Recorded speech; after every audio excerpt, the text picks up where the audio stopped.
Hello, and welcome to Sports by Compian. My name, of course, is Stephen Compian, and I am joined here by my beautiful brother, Corey motherfucking Compian. How are you, sir? Corey? Doing fantastic. Prepared for a fantastic long weekend on this Christmas weekend. I have Monday Christmas off, is so I'm upon very us. excited about that. Christmas is upon us. As of the recording of this, it is the 23rd. 23rd. There will be many festivities over the next couple days, and much alcohol will be consumed. I'm sure people are already having festivities and consuming alcohol, Corey. I'm sure it's I all definitely am, Stephen. already happening, I bet. I am Already in the cards. Strongly believe that. So yeah, isn't that funny? This dude has a birthday, and the whole world gets it off as a holiday. Shout out to Jesus. Good job being born, I guess. Good job, good baby Jesus. We all could use some time off. Played. Very nice, very nice. But anyway, Corey, we have been absent for a couple weeks here, just doing, human-like maneuvers. But we're back. There's been sports in the meantime. There's sports still to come. We're getting down to the wire in a lot of these leagues. It's exciting times. Bowl season in college football, no less. Are you excited about all these sports taking place, Corey? I definitely know what bowl season means, so yes. Well, it's when they have all those different college football bowls, there's 500 of them. So this is bowl season going down. I thought you meant bowl like a cow with horns. No, bowl season. Bowl season as in a Fiesta Bowl or a Rose Bowl. Or Las Vegas Bowl. All kinds of different bowls. All different bowls. All kinds. But anyway, yep, so it is a good time to be talking about sports. Let's jump right into this, as they say, Corey, and we'll talk right away about bowl season since we're already on that lovely topic. So here we go with some early bowls that took place. The Bahamas Bowl was Miami, Ohio versus UAB. I forget where they are or what they're about, but apparently they won their bowl game. So good for them. They were 7-6 playing against Miami, who was 6-7 going into that game. Looks like they went up early. Miami had a bit of a comeback, and they closed out the fourth quarter strong. Let's see here. That's the Miami quarterback. 2 touchdowns, 162 yards. Didn't get a lot of completions. Looks like he had a hard time with the completions. They were not able to get the run game going. My man here, Alvin Smith, with 22 rushes for 50 yards. That is a 2.3 average, Corey. That is not a winning formula, as I would say. Not ideal. The UAB quarterbacks look like they also struggled. 16-24 for Mr. Dylan Hopkins. He threw an interception, and they brought in Jacob. I'm not sure if that's because Dylan was injured, because we, of course, did not watch this game. But it looks like Jermaine Brown went off. 24 carries, 116 yards, 2 touchdowns. But maybe Traylon Sharpshay, or however the hell you pronounce that last name, dude had 6 catches for 182 yards. 83 yards and a touchdown. That is a hell of a game. None of the other receivers did shit. Oh, yeah. Dang. Man, you should have said something sooner, man. Jeez. I was distracted looking at playoff pictures. How dare you. Anyway, So you can see it now? I sure can. So yeah, dude, this dude had 183 yards on 6 receptions. None of the other receivers came anywhere close. No one had even over. Well, Fred had 20, but that's about it. Not kind of interesting. 20 on 2 catches is still 10 yards a catch. Either way, it looks like that guy is definitely running the show, as you could say, for that receiver core. My man was averaging 30 yards a catch. Jesus. Yeah, pretty big play stuff from him. 2 ranked teams went at each other. You had UTEP or UTSA. I think that's not UTEP. That's UTSA, which I have no idea where the hell those guys are. Looks like Utah State Association. Okay. And the Roadrunners. They're called the Roadrunners. They only scored 12 points against the Troy Trojans. Frank Harris, whose number is 0. That's kind of cool. Do you think Trojan Condoms sponsors that school? They got to, right? I don't think they do. That's such a missed opportunity if they don't. You're not wrong, but as a condom company, is it appropriate to sponsor a college football team, and would they even want Where does more sex happen than at a college, dude? Oh, that's a great point, Corey. That's a good point. Although not. If you want to advertise your product anywhere, that's the place to advertise it. Yeah, you're probably not wrong, actually. Well, anyway, it looks like Frank Harris had a struggle getting going. Only had 192 yards, lacking some completions, 2 interceptions. Their running game was pretty good, though. Had more yards than this guy. Well, that was their rusher here. 21 carries for 132 yards. So good game out of their running back, Mr. Barnes. On the other hand, Gunnar Watson also didn't play necessarily great, as indicated by this score of 12-18. Doesn't look like either quarterback was really able to get it going. Their run game was not nearly as successful. 22 carries for 73 yards. No receivers really to even talk about in this game. But that was the Cure ball, Corey. Way. I think Cure is a terrible insurance that I had at one point. Yeah, I believe they are. So, yeah, they're a super cheap car insurance, but apparently they have their own bowl game. So, I mean, I guess good for them. And then we had Louisville go ahead and take out the Bearcats. This was not much of a close game, as indicated by the score here. The Bearcats are struggling. They lost a lot of their seniors last year to the NFL with their quarterback. What's his freaking name? Ritter. Ritter's playing with Atlanta right now, and I wish him all the worst. And then we have who's the other guy? Sauce Gardner. Sauce Gardner's killing it for the Jets right now. But the Bearcats are 9-4, so not terrible, but they're not as far from their ranked 4 that they were last year. So yeah, Sauce Gardner is the highest graded cornerback right now as a rookie. I mean, the dude's good. He's based off Pro Football Focus, he has the highest grade out of any corner. It's fucking crazy. I don't know if Pro Football Focus should be taken quite literally, but I agree it is somewhat important. That's definitely a point. Yeah. He's good. That's what I'm saying. He's good. Florida Gators got absolutely demolished. Talk about a bad run game. Your boy, Miss Johnson, had 11 carries for 14 yards, Corey. That is 1.3 average. Rough day for the Gators. Oregon State absolutely had their way with them. 21 carries for 107 yards. Seals had 6 yards. Seals had 6 receptions for 99 yards and a touchdown. Good game for the old Beavers, They absolutely dominated Florida, which, they're 17, so I guess it's somewhat Beavers just gnawed down their wood. Oh, and this was another blowout here for the, did I even say what this bowl was? Not even important enough to give us the name of the bowl, apparently. But yeah, so the Washington State Cougars got their ass kicked by Fresno State. Cameron Ward. They barely have a winning record and they're in a bowl game. Who decides who? That's how it goes in college football. That's why they give them that's why there's a million bowl games, because everyone who wins you got 5 to 6 wins. I think I've seen teams with 5 wins in a bowl game. So yeah, and there's no rhyme or rhythm to it, because look at these guys. They're not 10-4. Taking on a 7-6 team. Do they invite the school and they just the bowl game just invites as many schools as possible, and then just whoever accepts it, those are the guys that play? No, I have no idea who assigns what, but there's definitely obviously there's these lower bowls which aren't as important, and then there's the really good bowls like the Orange Bowl, Sugar Bowl, the Rose Bowl. Those are all the really important ones. But yeah, so these are the ones. I don't really know how the selection committee goes for that. It's weird that they don't have the name of the bowls here. Interesting. Those two are just called those two last games are just bowls. All right. They're bowls. Anyway, this one's Landing Tree Bowl, Corey. Landing Tree is important. It's an important Lending Tree. Okay, so there's some kind of bank or something. But they're over there sponsoring this last one. See, I told you a 5-8 team would be in the bowls. The Rice Owls. And they were handed yet another loss against the old South. There's just college football is too weird, man. They got weird names for the teams. They got weird names for their bowls. I mean, Owls is Owls. Barn Owl. I think Rice is the city or the town that they're in, and Owls is just Owls, Well, I think maybe Rice is the university. Right. And their mascot is the Owls. Okay, that makes more sense. Yeah. Rice Owls. Are we talking about owls that just come and eat people's rice? I don't even know where that is, to be honest with you. But dude, AJ played well. He deserved to win this game. 395 yards. I mean, he had some incompletions, but 3 touchdowns. Good day for him. It looked like the Rice defense just couldn't get it going and stopping Southern Miss, who put up 38 points.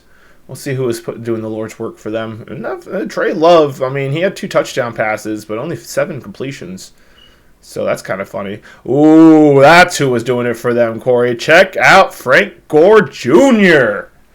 21 carries for 329 yards. Corey, that is a 15.7 average with 2 touchdowns.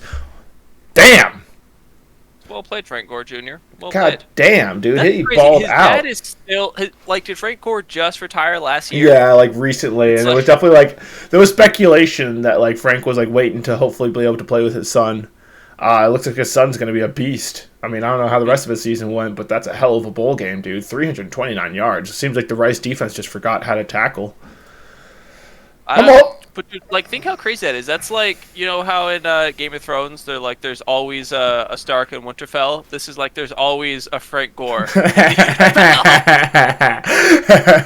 He comes in to take over for his dad. Another 14-year career or some shit. To back up a second, the reason I remember Rice University is because shout out to our sister Catalina Compian, who was in high school in the fine state of Texas, was offered a full ride scholarship, 50% to Rice, 50% for academic and 50% to play soccer there. Wow. I did not hear the exact reasons why that fell through and did not happen, but I do know that they offered her a scholarship, and I thought that was pretty neato burrito. Well, that explains where they are. They're in Texas then, huh? I think so. Okay. We'll buy into that. This was a close one for the New Mexico Bowl. The old MSU Mustangs fell short against the BYU Cougars, who lost Zach Wilson a couple years ago now, actually. This is Zach Wilson's second year, right? Or is it his first? No, it's his second. No, year 2. Yeah, year 2 for Mr. Zach Wilson. He came in during COVID. Yeah. Anyway, our boy Tanner put up 2 touchdown passes for SMU. Decent run game, 91 yards. Not much to speak of as far as receivers, 60 yards there. Another 7 completion guy who won. Isn't this funny? So maybe that's the formula. Don't throw the ball enough, and if you do, make sure you get at least 7 completions, Corey. Roll down a little bit. Who's this dude that had fucking -4 yards? Why did they? Where?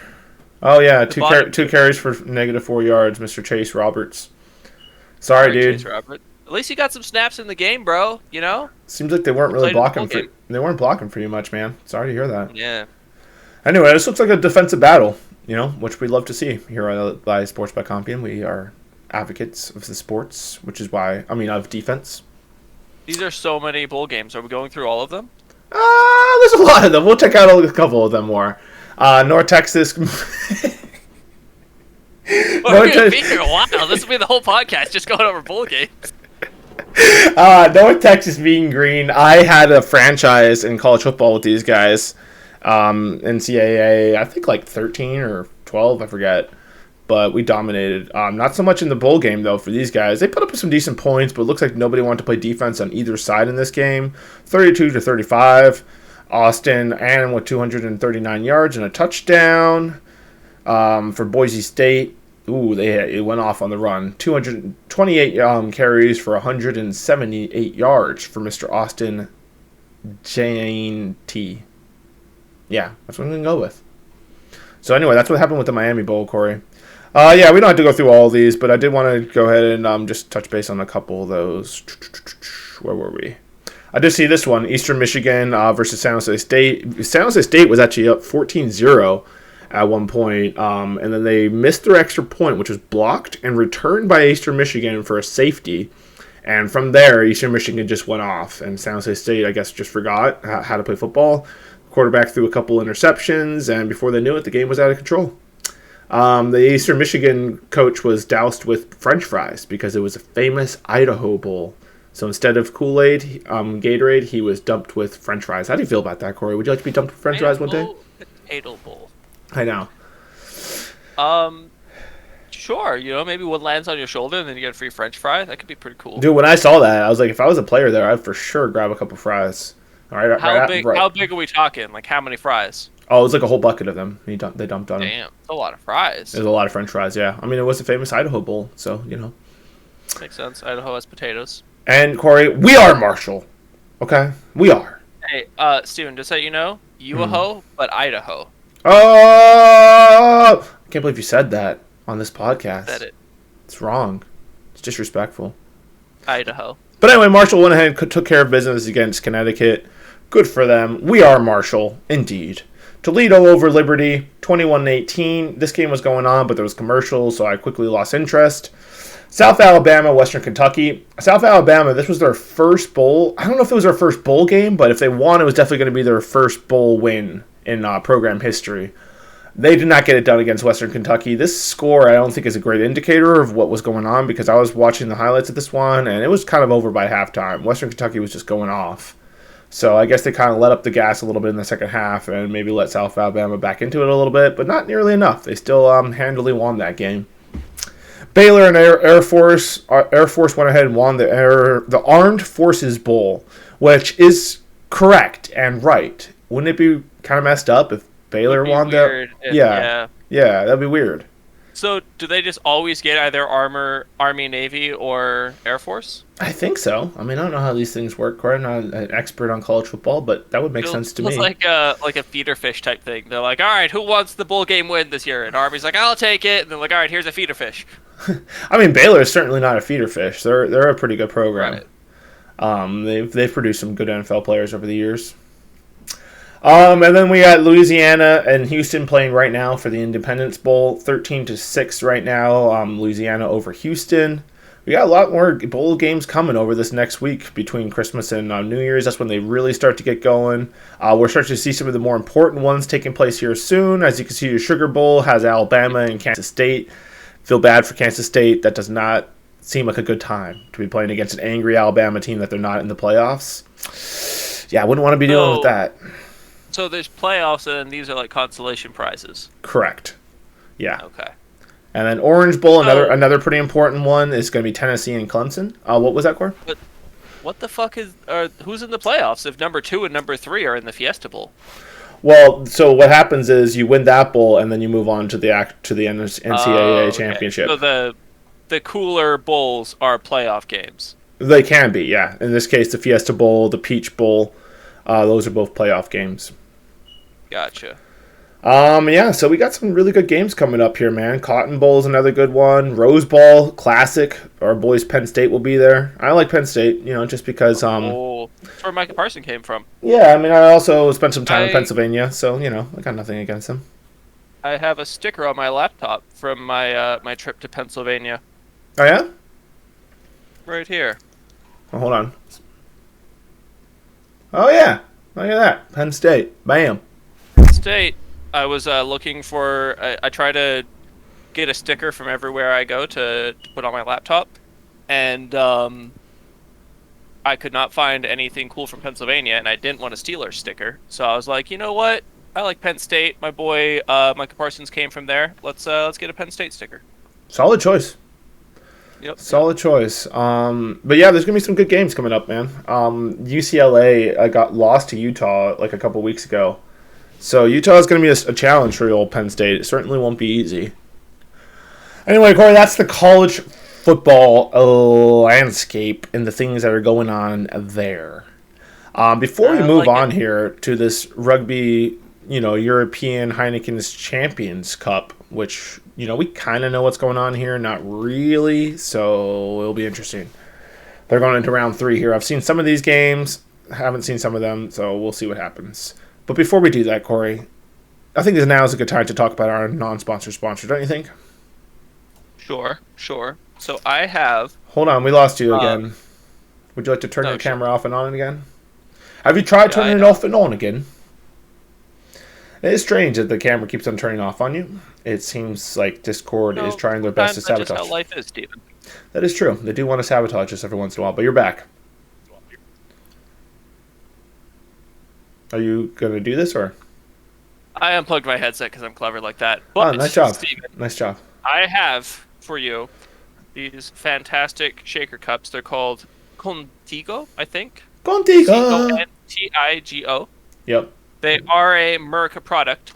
Best shaker cup I've ever had. Very resilient. I have beaten the shit out of this one in particular for several years, and it recently acquired a crack and leaks. So it will now receive a Viking burial of being thrown into the recycling bin. But it did serve me very well for around 4 years of pretty much daily use. Wow. And I have its successor right here. but also a very solid product. Definitely recommend. Tried a few shaker cups. They all kind of suck. This ball is slightly heavier, and the bottom is rounded, so it scoops up all the little stuff down there, so you can easily shake it around. Wow. Whereas these other ones, you can kind of see through the light, but much lighter ball and Yeah. the like squared edges, so it's much harder to get stuff out of those corners. Ah. Also, much harder to wash. Therefore, Contigo is the Mixed option. superior And brand. also, like fucking this lid will never open, even if there's liquids in there. I opened it on myself, but that was on purpose to demonstrate. Well, that's an excellent non-sponsor Great sponsor. product. Excellent, Corey. Thank you for sharing that with us. So, over the course of December... I'm sorry, what would you say? Superior product, I say. Superior shaken bottle, you could say. So, over the course of December, there's been some college football going on. I mean, college football. Rugby. There's always rugby going on. Who be kidding? But, so what's happening here is basically... I think this is a lot of the champions. So they say it's the Champions Cup. So I think it's like some of the best teams from all around the country. The world. So we got London Irish went ahead and lost to this team, Mapilta. Oh yeah, that's a French team. If I had to guess, Sounds pretty French. Yeah, so they went ahead and beat the London Irish 32-27. Racing 92, I immediately latched on. I'm like, dude, these are my guys. They're going to be my team for the Heineken Cup because, 92. So why wouldn't I? And they did lose to Leinster to start the cup. I think it's like they're all in it's pool phase right now, so it doesn't necessarily mean you're eliminated if you lose. But it certainly would be better, if you won. So this is like the Champions League of rugby. Like soccer has Pretty Champions much. League, but all the European clubs all compete for the Champions Cup. This is the rugby version of that. Pretty much. Yeah, I think that's pretty much what's going on here. Gotcha. And we got Cell Sea Sharks, which if I had to guess, that sounds like a South Africa team. Played against the Harlequins, who I'm not actually sure. I think like an English team, maybe. I know DHL Stormers are definitely sea sharks. Like I get like sea wolves because wolves are generally on land, but like these sharks, they're in the sea. In case you're wondering where they were. I don't even know if that's what they're getting at. Is it just a random sea there? So maybe that's like stands for something else. But who knows, man? All these are foreign countries, so it could mean something else somewhere else. So ASM went ahead and beat the DHL Stormers, which the DHL Stormers are good. So good win for them. That's a South Africa team in DHL. Not sure where these guys are from. DHL sponsored team. I like it. Does that say Gloucester? I think that is Gloucester Rugby, which means that they're probably in Scotland, if I had to guess. Against Bardocks, definitely a French team. This maybe is kind of like a non-sponsored sponsor, but shout out to DHL. Nicholas, a good friend of both of ours, works for DHL, and he says it is a fantastic place to work. He has progressed very rapidly in the short period of time he's been there. And they made a bunch of money over the pandemic because, everyone wasn't going out shopping. They're all ordering stuff, a lot more shipping. And they just distributed that extra money among the people, like all employees. So he got like a huge bonus. Wow. So DHL, solid place. Yeah, it sounds like a great place to work. Shout out DHL. But yeah, so that's some rugby stuff going on here. Hang on, let's get back to that. Yeah, Glasgow went ahead and beat that French team, Bardocks. That's your Frenchies. The Bulls went ahead and beat Lyron. Do you remember Rochelle? We covered them in one of our podcasts where they played a game against somebody, but they're a pretty good team, and they beat this team. All Blacks? Or no, the All Blacks No. That's New Zealand. That's the New Zealand select side, so that's not even a club. Oh. So yeah, Nampton Saints, they lost. Dude, these names, I'm starting to look ridiculous trying to talk these things. But the Chiefs, I want to say, are definitely a South African team. And they have handled business against the Clasters. Sail Sharks. So the reason I'm bringing this up is I did see some of these games over YouTube highlights, but to be honest, I'm not sure which ones. 39-0. What the fuck are you doing in this game, Chief? You're in the wrong spot. Yeah, Ulster Rugby got their ass kicked. Ulster definitely sounds like Scotland or somewhere in the UK, right? Ulster sounds to me like a stomach ulcer, so there's that. Very helpful, Corey. Thank you. And then we have Edinburgh Rugby, who is definitely a Scottish team, and they lost to these guys, Saracens. In South Africa? That sounds like South Africa. And then Munster Rugby lost to this team, Stade. Ospreys. See, you were talking about college football having weird names, dude. How about these guys, huh? And the Leinster Tigers beat the Osprey. And then we went into round 2. So that was the first round. Those teams all losing. And then we went into Leinster Rugby, absolutely destroyed Glasgow, 57-0. Geez, so is that 2 wins for Leinster? Let's see. No, they won their first one too by dominating Racing 92. So Leinster sounds like some dangerous motherfuckers, Corey. Bardocks lost again. I think they did lose earlier. Yep, they lost twice now. Close one here against the Cell Sea Sharks, who won their first one. Is that what we said about them? You're paying attention to this, right? Writing it down? I'm taking piles of notes, and I have all the answers. I'm just they won their first one too. So 2-2-0 teams, 2-0-2 teams. I feel like this seems almost to the point where rugby is small enough that there's like a couple really dominant teams that have all the good players, and then there's other teams that are just kind of like they have day jobs. Incorrect. But I do appreciate that analysis. These guys are all legit pros, and they all get paid pretty well. And yeah, dude, there's Scotland, UK rugby is legit. South Africa rugby is very legit. Yeah, no, it's all pretty legit. How do they have these blowouts then? Well, I mean, guess you get that. You get that. Yeah, exactly. There's good teams. There's good teams, so they play well. And normally, most of these games are close. Like, there's a couple blowouts, but most of these games are pretty close. Edinburgh went ahead and handled business against Sensors. 31-0, so they get back on 31-20. They get back in the win column. Chiefs went to 2-0, absolutely destroying the Bulls. Leinster Rugby got back on track as well. 23 win over the ASM. Lyron lost to these guys, the Sarkies again. Saracens. Is that 2 wins for Saracens? Yeah, it is. So Saracens are also 2-0. See, I mean, there's a lot of 2-0 teams. London Irish still looking for their first win in the tournament. Didn't find it against the DHL Stormers. Absolutely dominated them, 34-14. Ulster Rugby beat the Rochelle guys. How about that? No, I'm sorry. Rochelle won that one. So yeah, good for them. And then Ospreys won. And to wrap up round 2, the Sail Sharks got their ass kicked by Stade. Northampton Saints lost to Munster Rugby. And the Harlequins won against Racing 92, which is very sad. I did see that. I did see highlights of that one. Racing 92 looked like they were up for most of the game. They probably should have won this, but they just didn't do any more scoring after they initially took the lead at 10-7, and then just sort of let off the gas after that, I guess. Where is Racing 92 from? That's a good question. Let's see if we can find the answer to that, Corey. We'll Google this. You're Googling it? We're clicking on this now. 92. I definitely did see this game.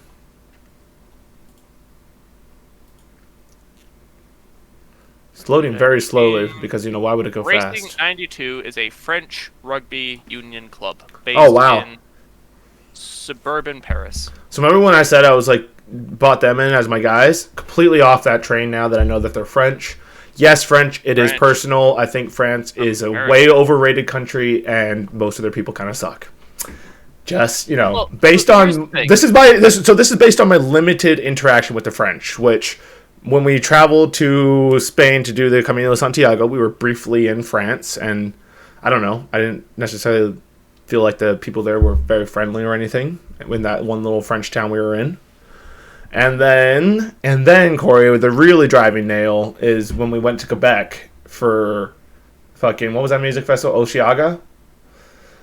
They are a bunch of cunts. And I will say that on this podcast right now, Quebec can go fuck themselves. I will never be back to that fucking accursed city. Bunch of pretentious cunts over there, for sure. So yeah, fuck Racing 92. I hope you guys continue to get your ass kicked because you're a bunch of French losers. So yeah. Take that. God hates the French. God does hate the French, though. He really does. And for good reason. my thing is, it's really hard to like someone who doesn't like you. Exactly. And us Exactly. Americans, we are generally disliked by the French. Immediately upon interaction. Yeah, if you're going to be racist to me, I feel like it's kind of acceptable for me to be racist back. Pretty much. And this is based on my interactions with people, Yeah, especially in Quebec, who thought they were French or whatever the fuck. Mm-hmm. Pretentious cunts. I have very limited interaction with many people. The French is someone I like. The Spanish are cool, man. Yeah, Spanish are cool. Like me. I Big like fan. The Spanish. Been to Sweden. I like Big fan. Swedes. Yep. Like me. French. I've been to Scotland. Guess what? They're nice there. Scottish people are very nice. Big fan. Anyways, I feel like that's enough hatred towards. Yeah. Let's leave the French alone. That's enough. God does hate the French though, and for good reason. But anyway, here let's just have a look at the standings real quick before we move on here. So Pool A, I'm not sure how many teams from each group move on to the next phase, but the Chiefs are 2-0, Leinster is 2-0, Edinburgh 1-1. Is there actual records here, or is this like some kind of point thing? Yeah. Okay. So here's the record. So yeah, 2-0 for Leinster, 2-0 for the Chiefs. Saracens are 2-0. Sea Sharks are 2-0, Edinburgh 1-1, Harlequins 1-1, and Bulls 1-1, as well as Glasgow. If you get a single win, you're like in the playoffs. Yeah, I guess they cut it off here. I guess at 8 is where they cut it off. So basically, Racing 92 is at 11 right now, looking in, and we'll see if they can make it. Which, whatever, you know. Group B. Well, Rochelle's is at the top of this one. Yeah, they're dominating up there at the top, which is a French team, you know, so good for them, I guess. DHL 1-1, but they are, they're at number 5. So this Group B isn't nearly as good as Group A. Only 3 teams here undefeated, as opposed to 4 teams undefeated in Group A. Corey, way better, way better.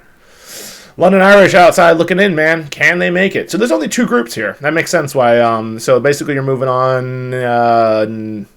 Shit, Corey. We talked ourselves into doing math. 16 teams will move on to the next phase, or elimination phase, if you will. So they went from 24 down to 16. Probably the next one will be, 8?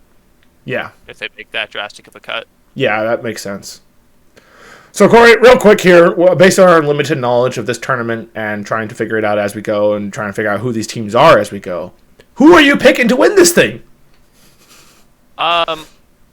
Here, it's hard to tell because they're not, it seems like they're just a lot of good teams and all the bad teams. But in the Pool B, scroll down, I'm taking, I think, Rochelle, because they seem to be in a tougher division and still have 2 wins. Well, we just said that Group A is better. But you think this is more competitive? Okay. I think these guys are more competitive, whereas Group A seems like just a slaughter fest. I mean, I don't know about Slaughterfest, but some of those games were close. But you could be right. Yeah, checks out. I mean, there's another 4. I literally stuck my hand in a hat and I pulled out a name. I like it. You're solid, dude. Go with the Rochelle. We did throw a lot of shade at the French earlier, so it makes sense for you to go ahead and pick them. I'm going to go with a obscure pick here, and I'm going to go with the DHL Stormers. Our non-sponsor sponsor, DHL. I've seen the Stormers play before. They're pretty damn good. So I think they'll figure it out. I want the DHL Stormers to win. Yeah. But I think that Rochelle. It'll be Rochelle. Could be. Yep. You might be right about that. Well, they're sitting at 1-1 right now. DHL Stormers certainly not out of it. Who do they have in their next match? Let's have a look at that real quick before we move on here.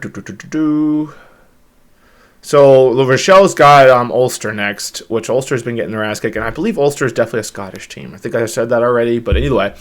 Oh, they got the London Irish next, who are 0-2. So good chance for DHL Stormers to go 2-1. So they just take a huge break for Christmas. Oh yeah, they do. Which makes sense. No, round 2's in the 13th. That's not too long. That's 20 days from now. No, it isn't, dude. It's the 23rd right now. A little less than 20 days. Yeah. Yeah, no, so they take a break for Christmas for sure. It's a pretty long break. You're right. Almost a month. Not quite, but almost. It's like 2-3 weeks, I think. Yeah. Whatever, take some time to recover. It's a contact sport, so it's not like baseball where you can play like 3 games. Plus, dude, these guys just play like all year round. I think it was like Racing 92 has the Scottish fly half who like plays for their select side. What's his fucking name? I'm tripping on it. Finn Russell. Finn Russell's their fly half over there at Racing 92. So, like, they're just always playing, man. It's crazy the amount of rugby that goes on. But anyway, Heineken Cup, man. It's happening, dude. It's a thing. Okay, Corey? It's a thing. Well, now that we've declared the DHL Stormers as our team? As our team, they are from South Africa. Yeah, I was right about that then. See how smart I am? Yep. I just like... Good job, DHL Stormers. It's like I know slightly some stuff about rugby. Some stuff. I know a thing. I know exactly 3 things. Before we move on here, Corey, to NHL hockey, which we haven't covered much at all this year, because we frankly was just surprised that they're still playing, that they're back playing hockey again, right? You know, we were kind of shocked about that. I was, at least. Pretty year-round sport. Before we move on, icy hot, man, fucking lifesaver for athletes and weaklings everywhere. You know, if you're one of those weaklings who's like, oh my god, my body hurts, rub some icy hot on your fucking body, and maybe you won't be so weak and pathetic anymore. But also, athletes use this shit all the time because it cools off muscles, it helps people. It's a really great thing, dude. I used to rub, I like at the end of games, I'll like rub that all over my shoulders. They're all fucked up right now. I've rubbed it on all kinds of stuff, and it just does the Lord's work, Corey. Let me tell you, it's some of the nicest stuff when you feel it in there working. You an icy hot fan or of Kofal? I know they use Kofal down there in Costa Rica, right? Kofal? I don't mess with Kofal too much myself. I'm more of a fan of Tiger Bomb. Yes, another solid choice. The Tiger Bomb. The Tiger Bomb. Big fan of Tiger Bomb too. I apply it to my knees before every game and before every leg day. It's very important. It's a good thing. It loosens up the muscles. It's good work. Yep. Definitely reduces a lot of my knee pain. So we'll go ahead and check out some of this NHL stuff. We know slightly more about this than we do about the rugby taking place. But let's go ahead and look into this. I sure as fuck don't. Well, Corey, all right. At least we recognize the team names and we can pronounce them. So that's a big step. It's a big step. All right. Yep. So Eastern Conference, New Jersey Devils are at number 2, Corey. Can you believe it? Can you believe it, though? Let's go! Historically, a pretty terrible team. They are doing the Lord's work right now with a 22-9 record. They are right behind Carolina, who has a 21-6 record. Kind of weird. Way less games. Yeah. 4 more games? Four less games, but okay. Pittsburgh Penguins also have less games, but they're sitting at number 3. The Rangers at number 4. Pretty standard over here on the eastern side. Washington at number 5. They were in the playoffs last year. It looks like they need to sort of figure this out, get their lives together, if they're going to be able to make it back to the playoffs. Corey, do you think they will? No. Fuck those guys. All right, fair enough. Yeah, I think we're really going for the New Jersey Devils here. You know, that's who we're picking from the East for sure. I'm for the Devils or for the Rangers. I feel like both of those are in the area I'm in. Kind of the Islanders, but at the same time, kind of fuck Long Island. I don't know. I have nothing against Long Island. But a lot of people do, so it's fair for you to say that, I guess. I mean, I've been out there. I spent time in Long Island. It's pretty cool. A lot of traffic. Absurd amount of traffic. Yeah, no, it's ridiculous. Trying to drive anywhere, honestly, in that New York, New Jersey area kind of fucking blows, if I'm being honest. As somebody who lived there for 5 years, wasn't great. Not a big fan. But we have, Columbus, Ohio, and Philadelphia sitting here at the bottom. Over in the Atlantic, Boston is leading the division with a 26-4 record. That is quite impressive, Corey. Quite impressive. Much more than any of these other games going on. I mean, teams. But yeah, Boston is over there leading. Toronto sitting at number 2. Toronto's just like, hey, we're part of these American sports, eh? We're coming down. There's a couple Canadian teams. Montreal is Canadian. I'll point out some other ones as we go. But there's quite a few Canadian teams in here. But yeah, Tampa Bay Lightning sitting at number 3. Our boys. It's good to see that New York has. So they have 3 football teams. We've established that. Yeah. They also have 3 hockey teams, apparently, which seems excessive. They just get all the sports over there, apparently. And they also have, multiple basketball teams. They got the Nets. They got the Nets are from New Jersey. Well, either way, it's that region area, you know? Yeah, that region, yeah. So, yeah, I think there's 2 basketball teams. There's the Knicks, and then there's the Nets. Are we missing anybody? Who cares? It's basketball. Anyway. Just a quick side note, XFL, they had the New York Guardians are now going to be the Orlando Guardians. Same team, just sold them to Orlando. And I was like, well, what the fuck? Who am I supposed to root for now? not them because they were terrible last year. I was going to root for them exclusively because they were from New York. But now I'm like, no, fuck you guys, you're on your own.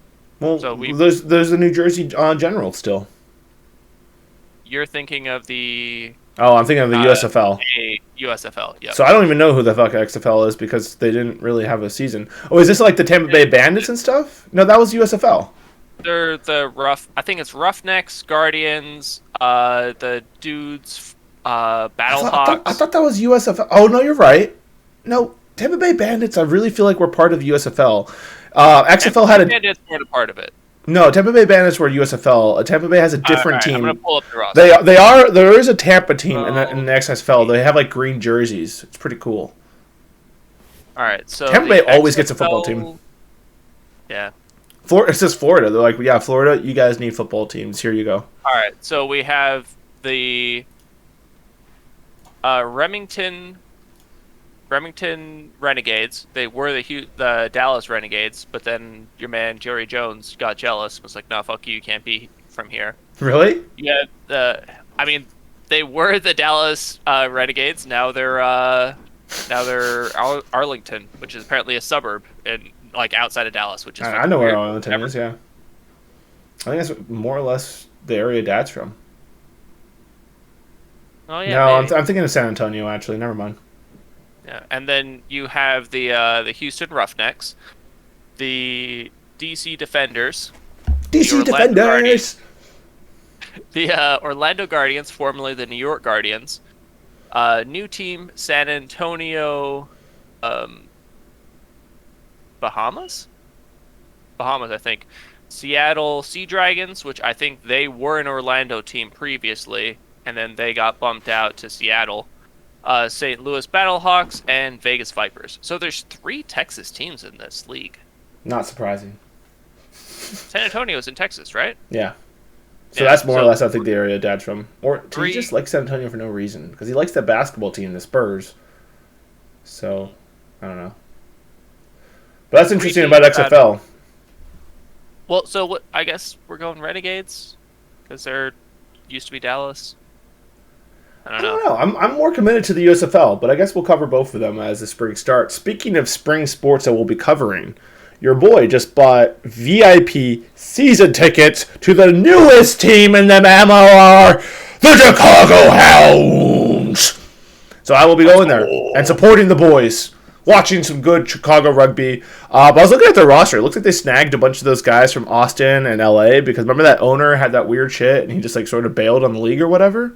So I guess all those players, yeah. Both those teams were really good. So I guess a bunch of those players are looking for new homes now, and a lot of them found a home with Chicago. So we should be pretty good. We'll see what happens, but it should be interesting. It's not like, oh, there's a new expansion team coming into all these well-established teams. Like no, the whole league's like. They got some veterans. I like it. I mean, the whole team's like 4 years old. So I mean, the whole league is like 4 years old. So it's not like there's well-established teams anywhere. You know what's going to be cool, though, is our boy Raheem Powell, who played with me at Susquehanna University, will be coming to Chicago with the Dallas... Remember the Dallas... what were they? The Dallas Jackals. They didn't win a single game last year. But they did give our boy Raheem Powell Most Improved Player.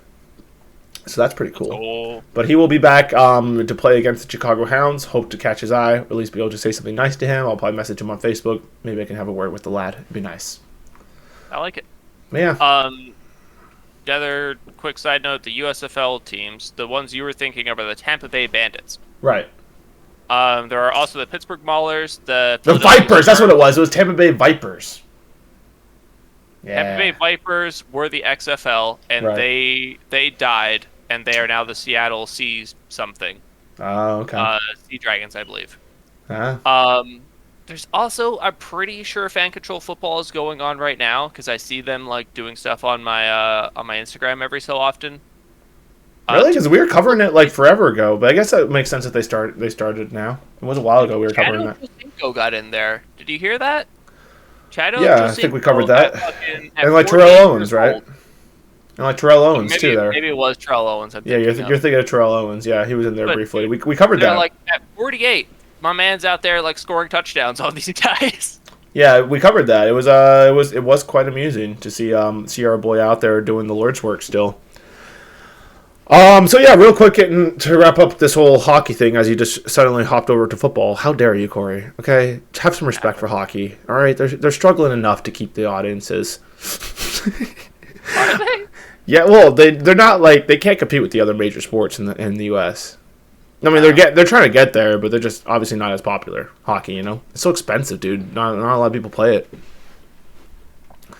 But anyway, Tampa Bay Lightning at number 3. That's who we hope can figure it out over there in the Atlantic. Over in Central, we have Dallas leading the way. Another playoff team Winnipeg is a Canadian team. Minnesota over there as well. They were in the playoffs last year. Colorado straight up won the whole thing last year, and they were sitting at number 4. So I guess they're not nearly as good this year. Chicago Blackhawks sitting at the bottom. Let's go, boys. So good for them. We got Vegas sitting over top over there in the Pacific. Los Angeles. Calgary is also a Canadian team, as well as Edmonton, as well as Vancouver. So you see what I'm getting with this, Corey? A lot of Canadian teams. I think Anaheim might even be a Canadian team. But it's surprising they're not dominant though. They're pretty good. Edmonton and Calgary were deep into the playoffs last year. I don't remember what Winnipeg did, but Toronto was. I think they actually lost in the second or third round to Tampa, but it was went down to game 7. It was very close. They are pretty good. Is what I'm trying to say. Oh yeah, Montreal and Ottawa definitely Canadian teams as well. Right. And it's professional sports, so it's not necessarily these guys are all Canadians, So yeah, it's just whatever's happening. But yeah, Corey, that's the situation over there in NHL. They're moving along, doing the damn thing, as you will. I like it. Let's see what they got going on here in the future / right now, Corey. What could they possibly be doing? You know what? What wickedness are they about, Steven? Well, it looks like there's some games coming up in December today, actually. I have a whole slate going on today. Look at all these games. Good for them. So, yeah, we got the Devils against Boston. That should be a good one. Devils number 2, Boston number 1. That's tonight. Tonight at 7. Are you going to be watching? Supporting your boys, the Devils? You know what, Steven? I'm going to support them morally through the power of friendship. Hey, that's what matters, Not a lot of people have that. So the fact that you're willing to do that for them, they must be very proud. All right, and then, we got a lot of other games coming on. Good times. Should be an interesting day of hockey, man. It's a shitload of games for one day, but that's how hockey rolls. They love to have tons of games. Another contact sport that just plays back-to-back games. Dude, it's crazy. It's crazy. Is it just football? Is it just that they have helmets and that's why they think it's okay to get hurt all the time? What's going on here? I don't know, dude. I don't know how it all works. But I know the rugby players are constantly injured, so that's definitely a thing. They'll mention that and they'll be like, oh, yeah, that's a thing. This guy's injured now.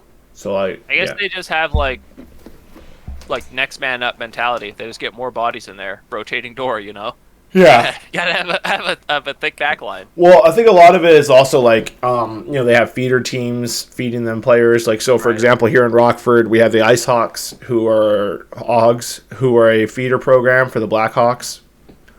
So, that's how these things work. Dude, what are we at with the time? Because I'm down to do a second podcast of just NFL, because I feel like we're probably past an hour at this point. We are not, and why would we split it up anyway? We've done an hour and a half before. Have we? All right. We're like 5:48. Yeah, I don't think it really matters if we go over. Do you guys care? You can turn it off now if you would like to leave. Turn it off. Go home. We will not stop you. Anyway, touching base here. Yeah, we're at 48 or something. But yeah, I don't think it matters. I think we've gone over an hour before. All right, fair enough. I'm here for it. So yeah, just wrapping up real quick here. We won't go super long on the NFL just because it's been absolutely terrible for the Buccaneers, dude. We got destroyed by the 49ers. They didn't look like they wanted to play at any point, the Buccaneers. They were very confused. They sort of showed up, stumbled off the plane, and just got absolutely mugged by a rookie quarterback, Mr. Irrelevant, no less. It wasn't even him, dude. The defense just absolutely dominated us. I mean, we may have had a chance to get into the game. At one point, it was 7-0 49ers, and then the Bucs got the ball. Bomb to Mike Evans. Just absolute bomb, and fucking tied the game at 7-7. I'm like, yes, it's such a give me a game. We got this. Nope, called back for Donovan Smith Holding, who now has already exceeded his career. This is he leads the NFL, I think, in holding.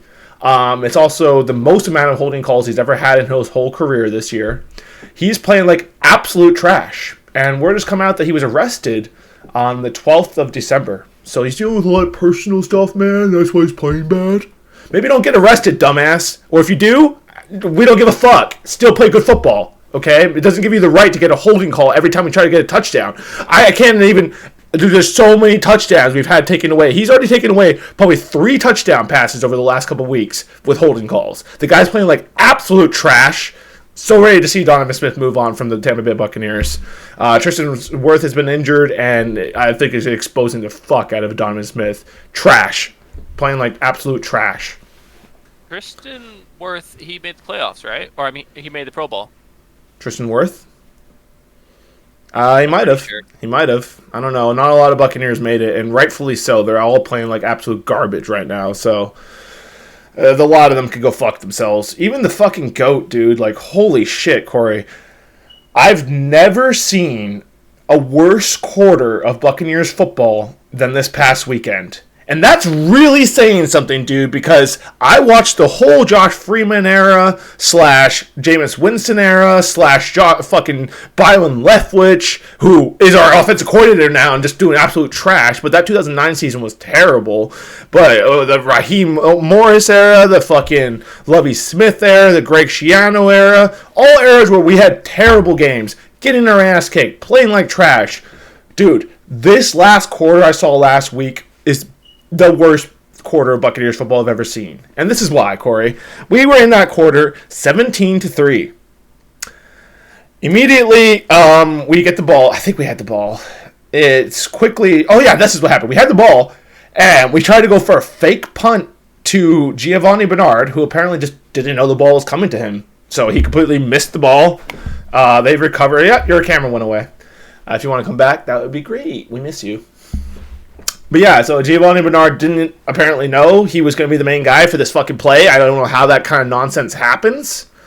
But dude misses the fucking ball. It flies over his head. Fucking gets it. He recovers it at like the 10. Defense shows up. They held him to another field goal. I'm like, okay, all right, we're fine. We just need to figure this out. No, Brady gets out there, throws an interception. No, it was a pick 6, dude. I think it was a straight pick 6, or no, it wasn't a pick 6, but honestly, it was a really good play by the corner. I forget his name. They were just talking about it yesterday on the DB, on All Things DB. Flowers. It might be Trey Flowers. I don't know. But either way, great play by the guy. He definitely hopped the route and an interception. So on that, Cincinnati scored. So now we're looking at 13-17. I'm like, okay, all right. But we can still do this. We just don't need a noob it. We'll be all right. No, Brady gets out there, sack, fumble. Fucking gives it to them right there in the red zone again. And yeah, guess what the Cincinnati did, Corey? Took the lead. Now we're looking at 2017. Fucking, I'm like, okay, but, if we get a touchdown here, we can get back into it. Because, dude, they played an amazing first half. Like, the best first half I've seen out of them since the Cowboys game in week 1. Like, it was efficient play action. There was a lot of play action, and Brady was throwing off of it, dude. Like, we look like a real offense out there. We look like a real football team. Like, they were, like, doing 3 and outs against Joe Burrow and Jamar Chase. Shout out to fucking Carlton Davis. Hell of a game, dude. Like, he was shadowing Chase, why am I struggling with this, Corey? You know what I'm talking about. Chase, that receiver they have over there. Chase Young? Is it Chase Young? No. Jamar Chase. Jamar Chase, yeah. He was shadowing Jamar Chase. Held the guy to like 32 yards and like no touchdowns. Like when he was shadowing him, he played really well. He did have like a very costly penalty, which extended a drive. But he mostly played very well. But he was apparently the only one who wanted to show up. And the defense sort of gave up once they realized that the offense had just apparently decided to sabotage the game. But anyway, so the Bucs get the ball back, 17-20. I'm like, all right, dude. I mean, we can do this. We can still win. No, dude. Brady tries to hand off the ball to Leonard Fournette, and just terrible exchange. Ball bounces right into the fucking Cincinnati defense. That's 3 turnovers, Corey, in case you were counting. Well, I guess a punt. No, that is a turnover, the punt thing. So, yeah, 3 turnovers within, 5 minutes. The third quarter's not over yet, though, Corey. Don't you worry. The Bucs get the ball back again after, of course, Cincinnati scores yet again, because why wouldn't they? Now, 27-17. I'm like, okay, well, we really need to score now. We really, need to get back into this game, guys. Let's get it together. Brady's like, no problem, bro. I got you. Gets out there on the field, gets hit, throws the ball, interception. Which, honestly, it was a great catch by this linebacker. Dude, like, dove and got his hands under it. Like, Mike Evans looked at him and he was like, holy fuck, I can't believe you just caught that. Like, Mike Evans started walking off the field. Brady started walking off the field because, like, Romo was commentating on the game. He's like, I don't think that's a completion. Nope. Upon review, absolutely a completion. Another interception for Brady. Brady ended the day with 4 turnovers? No, 3. Either way, dude. Fucking brutal. And they just proceeded to suck. You know, Cincinnati drove down their throats a couple more times. The score got completely out of control.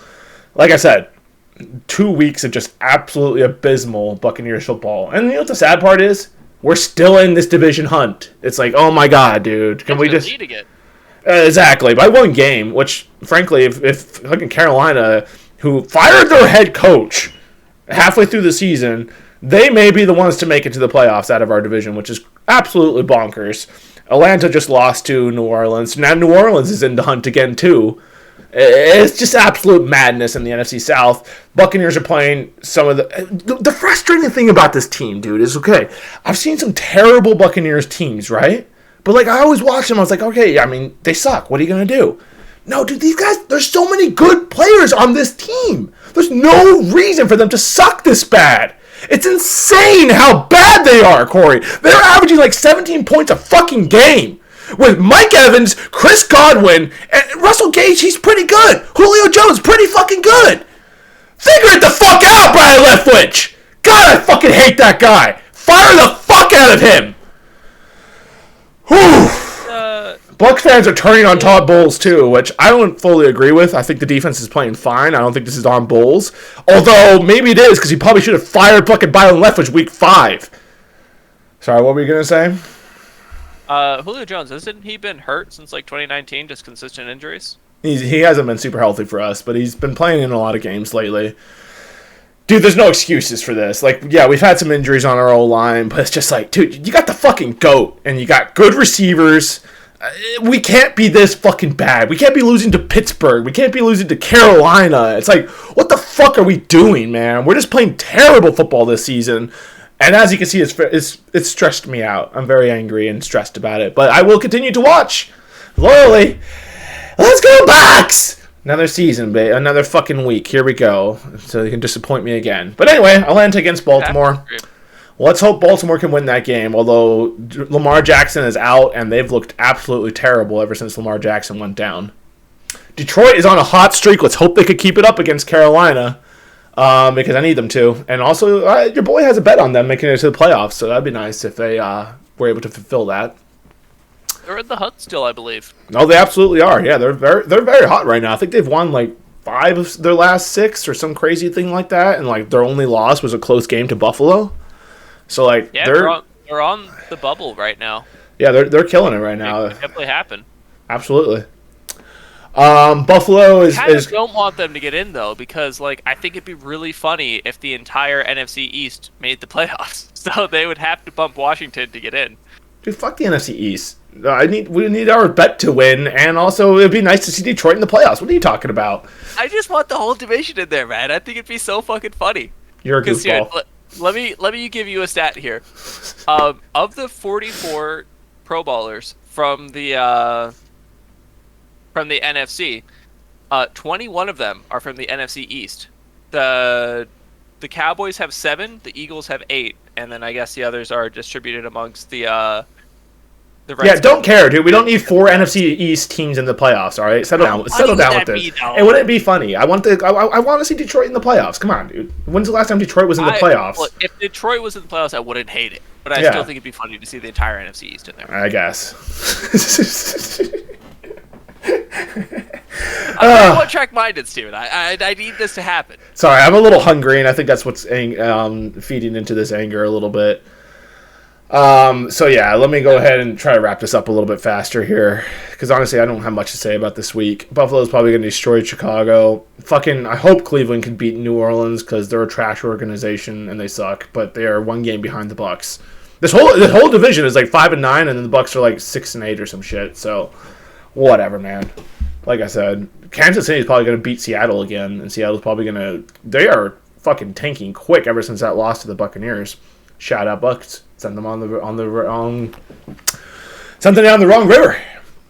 Kirk Cousins got into the Pro Bowl, and Tua didn't. Tua's in conversation for being like league MVP, and he didn't get the Pro Bowl. Like, what are we doing here, guys? I don't know. Hold on. Nobody's talking about Tua for league MVP. Yeah, they are. Well, they're idiots then. Did you see that last game against the 49ers? He struggled, dude. He has not been in that. He's not had a great year. He's had a good year, not a great one, dude. He's been injured for a lot of it. I think he's playing well, but he also has some amazing receivers to throw the ball to. So I'm not super impressed on Tua, especially after that last game against the 49ers where he couldn't score points. So, no, I don't think that's an MVP season out of your boy Tua. I mean, it might be a good season. I think MVP probably has to go to Jalen Hurts. I think Jalen Hurts is doing some shit. He's leading the best team in the NFL right now. I think Jalen Hurts is the MVP because, I mean, it's that or we give it to fucking Patrick Mahomes again. You know, hasn't Mahomes won one, though? Rodgers has won it 2 years in a row. I don't think Mahomes has won an MVP yet. Let me investigate. Which is nonsense that your boy Green Bay, Rodgers has won it twice in a row, but whatever. Well, now they all hate him, but they definitely, I don't know, whatever. Yeah, I guess I could see it. Tua is having a good season. I don't mean to hate on him too much. It's just I don't think he's having an MVP season by any means. Minnesota, man, biggest comeback in NFL history. Now, it was tough for me to see the Buccaneers lose a 17-3 lead at in the third quarter. But, goddamn, dude, being a Colts fan, I've been listening to Pat McAfee. He's very upset. As he should be, dude. They were up 33, I think, to 3 or some shit at halftime. Hell, in the third quarter, it was 4 minutes left in the third quarter. They were up by 30 points. Just an absolute meltdown by them in the fourth quarter. I mean, shout out to the Minnesota Vikings. Obviously, they have a solid team. They know when they need to turn it on. Jefferson had another amazing game. KJ Osborne went off. So shout out to them. They're playing good football. But yeah, dude, that was the biggest comeback in NFL history. Pretty crazy. Pretty crazy. No leads are safe this year, Core. The Cowboys lost to the Jaguars for some reason. Right. That was alarming. I was like, maybe we lost, but we still clinched a division spot because everyone else got their ass kicked, so it's fine. Yeah. But to answer the question, Patrick Mahomes won MVP in 2018. Oh, okay. All right. Yeah, so he has one. He has one. I think you could give it to him again, but I mean, you could give it to a lot of people, I guess. I think Josh Allen kind of fell off the a little bit. He was kind of doing okay. Geno, I think he definitely fell off, dude. The kid has 3,000 something yards. What are we talking about? He's not an MVP. Yeah, he's very efficient, but I don't think he's even in the playoffs. I don't think he has a spot clinched. He's gonna have to struggle. He's gonna have to really win out here, and he's got a tough game against. He's got Kansas City next, so good luck, Geno. Yeah. Absolutely not an MVP season out of Geno, who is in the Pro Bowl though. But what I was gonna say about that, Cora, is I think a reason that Tua didn't make it is that he's in the AFC. Whereas Kirk Cousins is in the NFC. The NFC had some very unimpressive quarterbacks this year. I don't know if you noticed, but everyone kind of sucked. So you'd have to put him in over because they got Mahomes, Josh Allen, and I forget who the third one is. Joe Burrow. Also, come on, Joe Burrow, yeah, exactly. Maybe instead of Josh Allen, but Josh Allen. No, dude, Josh Allen's balling, man. Good. No, Josh Allen's balling. If you look at the stats, I don't have them in front of me. I guarantee you, Josh Allen's doing better than Tua right now. Yeah. So I guess it makes sense he didn't make it. 100%. I like Tua, dude. I'm not talking shit about Tua. Just definitely not an MVP season. Right. Dude, you see fucking Tony Pollard got in though? Good for Tony. Yeah, good for him, dude. Hell of a season out of that guy. I didn't even see this Pro Bowl roster, but because once again the Bucs have been so terrible, I just have no interest in looking at it. Really, the NFL just becomes so uninteresting whenever they're playing this bad. You know what I mean? I've come to the conclusion that I watch. I enjoy football in the same way that you enjoy an anime, where it's football themed, where there's very little gameplay, but you kind of just look at the stats and the storyline behind it. That's kind of how I enjoy football. I don't actually watch any games. I've watched maybe 2 or 3 Cowboys games, and we're having a great season. But I'm still up to date with all this bullshit. I just don't watch any games. Fair enough. So this is I'll kind of maybe watch a recap. So this podcast is perfect for you then. We just pretty much go over the storylines and stats here. But yeah, so Minnesota is looking good. Can they keep it going against the New York Giants, who just found a win against Washington on Monday Night Football? I think they can. We'll see what happens, though. Oh, New England with that play last week, dude. Woo! Did you see that? Oh yeah, dude, the fucking weird ass interception. Wild. Like, what was my man doing? I mean, it was lateral time, which apparently they could have kneeled and gone into overtime. So maybe be a little more cautious where you're lateraling the ball to, psychopath dude. But yeah, I think he's not a quarterback. Like, no, he was a receiver. yeah, it's easy to overestimate how hard it is to throw. Oh, 100%, yeah. Like, you just think like, oh yeah, I can throw for sure. Like, I've always. Well, it was a panic decision. Like he caught the lateral. He was being chased, and he's like, "All right, where do I go with this?" And probably only saw Jones behind him. It was like probably the only white jersey he saw back there. Because I rewatching that replay, they weren't doing a good job of getting back for him to lateral it to him. You know, it's because they didn't play. Yeah. They don't play enough rugby, Corey. Because rugby players, we know you got to get behind the ball if you're going to help your boy. You can't help him. You can't help him in front of him. He got so much shade for throwing that pass. A lot of shade. No shade at Mac Jones for just getting like demolished. Like, I mean, he's a quarterback and he got demolished by Chandler Jones. Like, but you make that tackle and you go to overtime. Sure, but it's Chandler Jones, and that was a solid ass stiff arm, and you're a quarterback once again. So, all right, so you're asking a receiver to make a throw. And that's like. Well, that was the stupid part. Is that nobody was asking him to make a throw. It was a lateral, and for sure don't throw it when there's a Raider right in front of Mac Jones. Like that's why he's getting so much shade. Like, if you're looking at this, like, the guy was well covered. He's a receiver. You shouldn't expect him to know how to throw the ball, the same as you shouldn't expect Mac Jones to know how to tackle. Sure, okay, that's a fair point. They're both playing out of their role. Like, if you're gonna bury one guy, you can't give the other guy a hall pass, you know? No, but it's different, dude, because that decision was so stupid. And Mac Jones is more just trying to clean up a stupid decision with a skill set that he's not prepared for. So that's my argument to that. I think it's a solid point that, you know, you got to... I mean, I don't think Mac Jones deserves much of this blame. He's a quarterback. I'm not expecting him to make a tackle on Chandler Jones. I feel like that's why he was the only guy back there, is because he thought he was out of the play. He's just out there chilling. He's just like, cool, guys. I mean, you do the athletic part. I threw the ball. Exactly. And then like, oh, shit, I'm involved again. Exactly. It's like, yeah, no, this is on Jacoby Myers, dude. Like, he may be getting a little bit too much shade for it, but it was a fucking stupid play. Like, pretty dumb, dude. Even if you're being panicked and under pressure, hey, man, you're getting paid millions of dollars. You know, you got to be better under pressure. You gotta be better under pressure.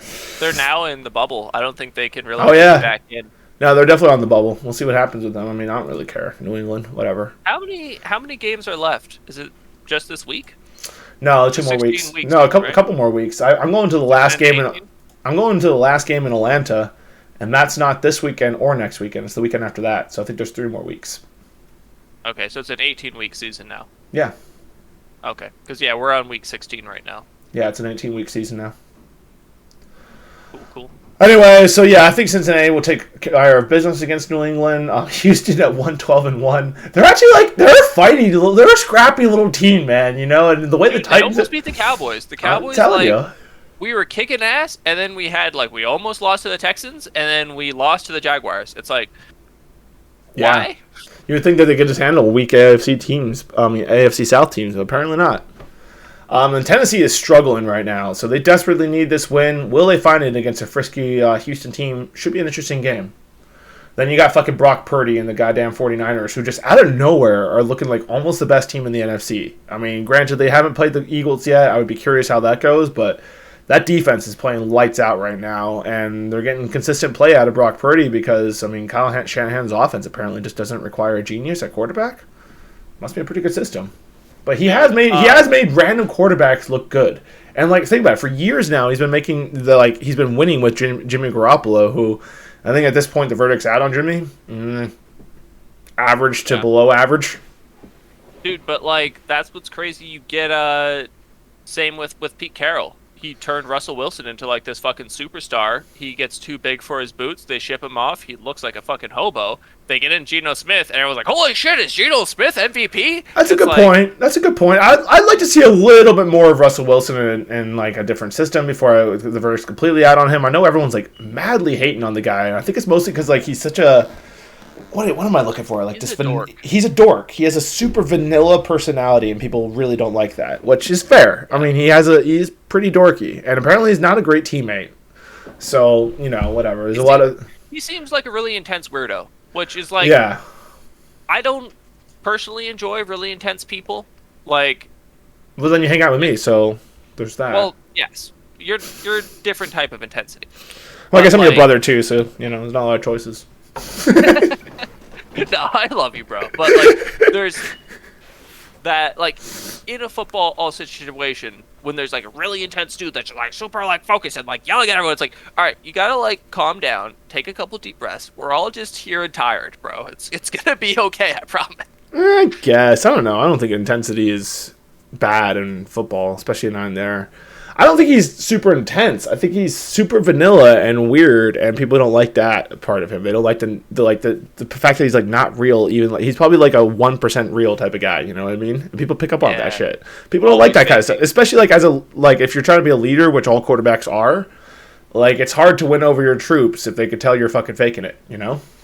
Always faking it, yeah. Yeah, like, dude, well, just the transition and, like, everyone from Seattle talking shit about him. I mean, Richard Sherman's a savage, so he'll talk shit about everybody. But, like, multiple Seattle Seahawks came out against Russell Wilson, and nobody came out defending him. So, not great. Not great for your boy Russell. But so the thing is, I think he has, like, a 5-year contract, so... Oh, yeah, dude. He's, like, and, like, guaranteed. I don't know what the plan is. He has, like, $200 million guaranteed or some shit. Like, 250. I don't even know how much he has guaranteed, but a lot. It's a lot guaranteed. It's 1 year, They're gonna. I think it's a little quick. Okay. And honestly, dude, who's he throwing the ball to over there? Like, Courtland Sutton's it? Do they? Jerry Jeudy was good in college, dude. The guy has been doing nothing but dropping the ball since he got to the NFL. He has like a play here and there, but he certainly hasn't been impressive. Not like Jamar Chase or any of these other rookie receivers we've seen, Justin Jefferson. He's okay. He's kind of fast. He did catch a touchdown pass the other day. I'm not saying he's a bad receiver, but he's not a game changer. And then you got Courtland Sutton, who has like 2 touchdown catches on the whole year.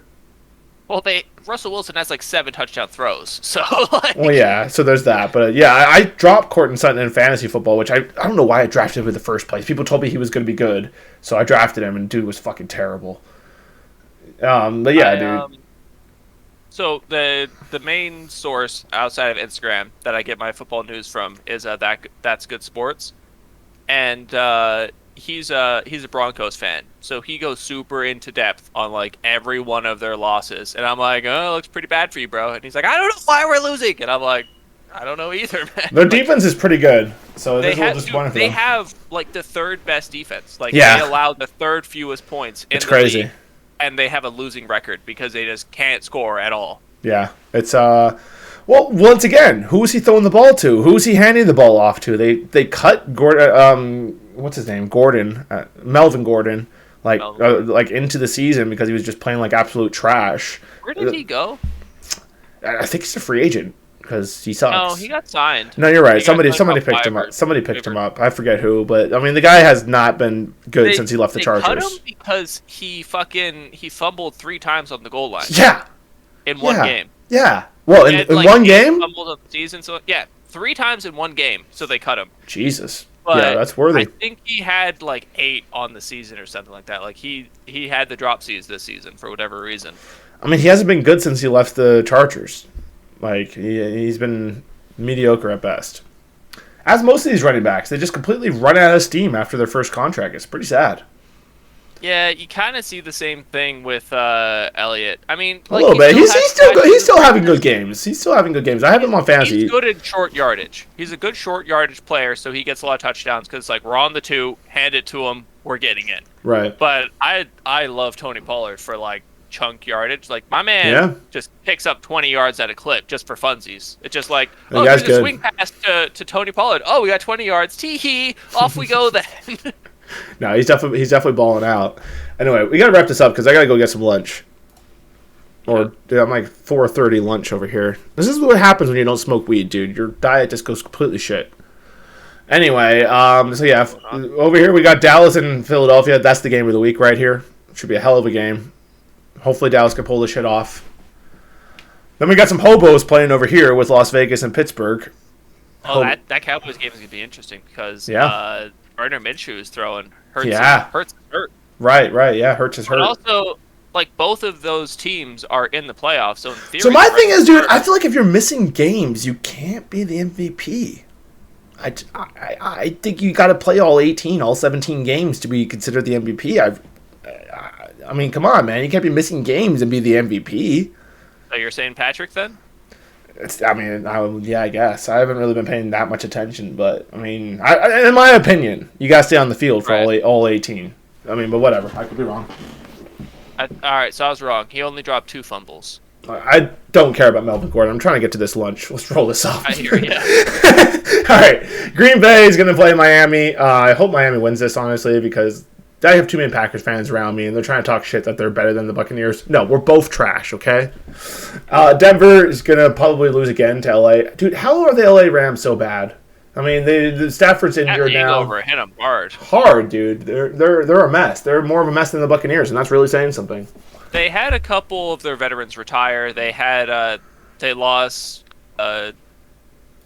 fucking Miller to the Bills. He's now Biller. Von Miller. They lost Von Miller. He is now Von Biller. Who got injured pretty quickly, so he probably wouldn't have made much of an impact one way or the other. But yeah. But he was a part of that team. I think they had like one of their safeties retire. They had one of their long-term linemen retire. 77. Yeah, Whitworth. Yeah, Whitworth retired. Yep. Yeah, I mean, and Stafford got injured too. So like, yeah, I'm sure they got some stuff, but I mean, and also Cooper Kupp's out for the year. So I forget when that happened, but he was out for the year at some point. Yeah, interesting times. LA sucks. What are you gonna do? Tampa Bay, we got the Cardinals, who also fucking suck, but I'm definitely not just chalking this up as an easy win for obvious reasons. Also, quarterback in there. Oh yeah, exactly. Well, the third string quarterback is who we're going to be playing against because Colt McCoy can't go either because of concussions. Corey, let me tell you, the Buccaneers suck against backup quarterbacks or quarterbacks in general who should be terrible and have no right to be doing good. They light up the Buccaneers for no reason. You can ask Buccaneers fans anywhere about backup quarterbacks or quarterbacks who are just terrible and shouldn't be good having a fucking amazing game against the Buccaneers. Casey Keenum used to be the fucking example of that. Dude would he'd be with the Rams, like all kinds of random teams because he was a journeyman. But anytime he went against the Bucs, dude would suck the whole season, go against the Buccaneers and just absolutely murder them. And it's just like, okay, Bucs life, baby. It's a Bucs life. But anyway, the Cardinals are an absolute mess. If we lose to them, I might have to burn down my house, with me inside. But anyway, LA Chargers are 8-6, and they are playing against Indianapolis, who apparently doesn't know how to hold on to a win. I didn't know Jacksonville and the Jets played. That must have been last night. Holy shit, the Jets only scored 3 points. Zach Wilson was starting that game. I did see a meme today that was like, Zach Wilson will only be remembered for banging his mom's friend. And I was like, that's mean. I wonder why they're saying that. And now we know why. Yeah, they're out of the playoffs, sadly. Oof. Yeah, that is kind of sad. 1 interception, 92 yards. Damn. So they brought in Chris Strahler, whoever the hell that is, but he did better. Dude, so is Zach Wilson out? Going to be out in year 2? I mean, this is only year 2 for him, right? No, I think he bounces somewhere else. I think they give him another shot somewhere else. Yeah, will he be good? It's kind of like Sam Bradford. He's going to be like Sam Bradford, though. Go somewhere else and I was wrong. The Jets aren't out. They're just in the bubble. They're reeling hard. But the Jaguars, man, are having a resurgence here. They did have a tough start to their year, even despite being competitive in a couple of their games. I'm kind of here for it. I kind of like seeing the Jaguars being good. Anyway, Corey, that wraps up the NFL. Before we go, I did want to go ahead and leave the 5 people of Sports by Compian with a lovely quote. It's a nice and short one because obviously I'm about to die of hunger. So we're just going to make this a nice quick one. Where was it? Right here. Bam! Mr. Vince Lombardi, one of the all-time winners of all-time winning, Corey. And he says, show me a good loser. Somebody who is okay with losing. And I'll show you a fucking loser. Vince Lombardi, baby. So for all those motherfuckers out there like, oh, it's not that big of a deal, just have fun. No, motherfucker! We're here to win games! Anyway, I hope you guys have enjoyed this episode. Sports by Compian, out!